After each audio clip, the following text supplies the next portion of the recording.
det er klart. Når det kommer. Nå, ganske øjeblik.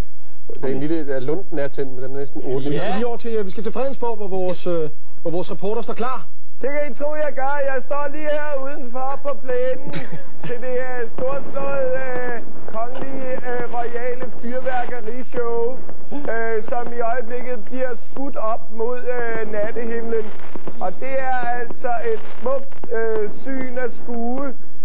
Der er farver af alle slags, som eksploderer over himlen på Fredensborg lige netop nu.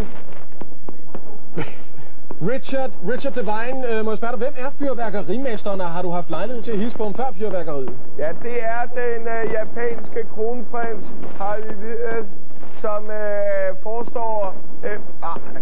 Nu er det helt vildt i øjeblikket.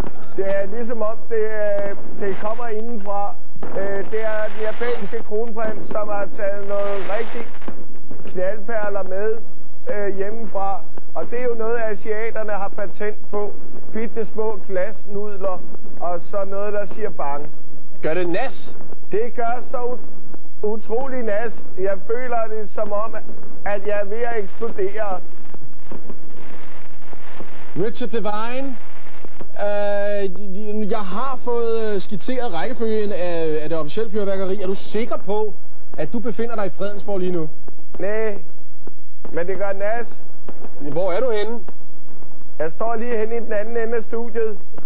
Nå da. Frække Richard. Frække Richard er du. Frække Richard Devine er vist det navn, han var kendt under i skolegården i sin tid.